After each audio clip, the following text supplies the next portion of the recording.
Welcome back, people, to Bun and Cheese Reviews. Again, this is another top 5, but this one is a bit different. It's top 5 non-comic related superhero shows. So, as you know, there is a lot of comic related superhero shows. Just to name a few, there's obviously Arrow, there is Smallville, Daredevil, stuff like that, Marvel and DC, of course. Even The Boys on Amazon is comic related. It comes from a comic, not from a major publisher like Marvel and DC, but it actually comes from a comic. So that one won't be on here too. But there is a lot less known series that don't come from comics, that were just made up to be a series, or came out one day. And this is what this list is for. So, as I always say, let's stop the talking. Let's get straight into the list. Number 5, Woo Assassins. Okay, if you're looking for a fun superhero show that will pass the time, this one is a good option. It centers around the main character Kai, portrayed by Iko Uwais. I do apologize if I pronounced that wrong. Who you might recognize from the movie series The Raid. He is a chef, and a damn good one too, because some of that food was just like mwah! Anyways, he learns he's destined to fight and kill supernatural powered people. And one nice piece of narrative is that one of those people is his adoptive father, making the chemistry and stakes much higher than usual in these types of shows. The choreography is without a doubt the best thing about the series, with 99% of the fights being entertaining and well put together. The reason why it's dead bottom on my list is because of its side characters and plot. Other than Uncle Six, who is Kai's adoptive father, by the way, not only are the characters have any depth or are particularly acted well, which is a bit of a surprise considering Catherine Winnick and Tom Flanagan have proven their acting skills in other media, but the plot of Kai needing to kill these Woo Lords because they're bad and for no other deeper reason is a little lazy. And the fact they described metal and wood as elemental abilities had me looking confused from the very get-go. Kai does eventually show some true emotion with what he does in the final fight scene against Alec, but if you aren't bothered about a good plot and just want to see cool powers and good fighting, this will be a show for you. Number 4, Stanley's Lucky Man. First off, I've got to say, R.I.P. to Stanley. You were a G literally, and I don't know where my life would be without the characters that you've created. So, forever in my memories. Lucky Man is mainly a grounded show for a superhero show. With nobody having any outright powers as such, it centers around a lucky bracelet that anybody can use. That obviously gives the user luck, immense amount of luck. But the interesting drawback to this is that the luck it gives you needs to be balanced out with bad luck elsewhere, which creates many disasters for the main character Harry Clayton, who is portrayed by James Nesbitt, who I must add is a brilliant Irish actor and shows it here with his desire for just wanting to live a simple life through his job and his family, but also showing his vices very well. The supporting cast are also likeable, with Stephen Hagen as Harry's brother and Amar Karan as his partner.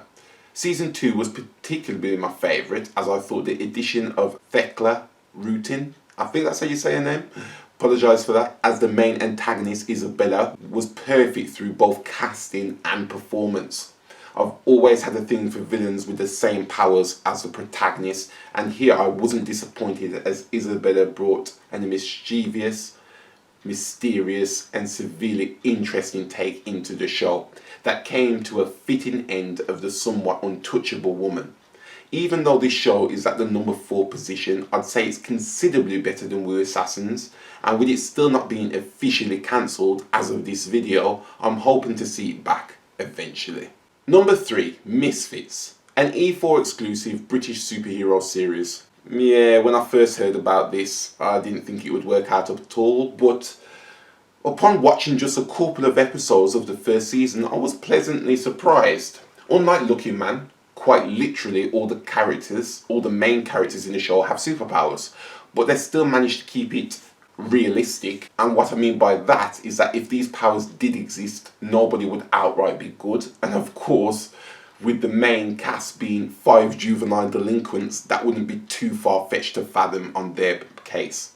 All the actors were relatively new and pretty much unknown before this came out, but particularly Nathan Stewart Jarrett and Robert Sheenan, who portrayed Curtis and Nathan respectively, rose to fame after this because of their likeable personalities, especially in Nathan's case, who was a fan favourite for his witty one-liners and his childish behaviour.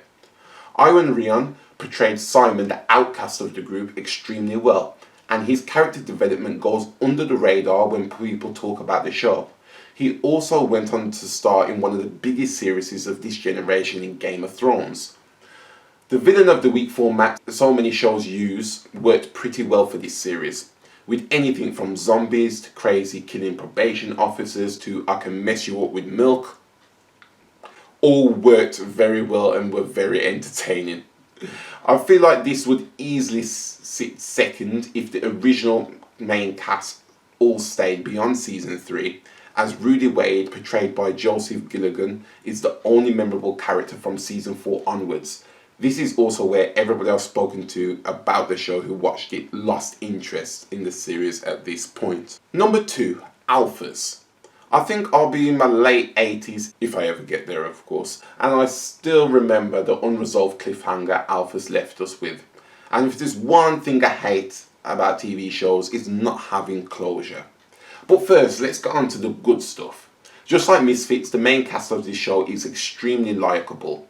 Ryan Cartwright portrays Gary Bill, an autistic young man, and the performance was nigh on perfection, with him making you feel emotion and pride in him in various moments in the show. Warren Christie is Cameron Hicks, who was my favourite character, and I admit he didn't have the weight in story or development of the other characters, but you've got to remember that I was an athletic 17-year-old at the time. I watched this, so his ability of hyperkinesis amazed me, with all his stunts and tricks directed and performed extremely well.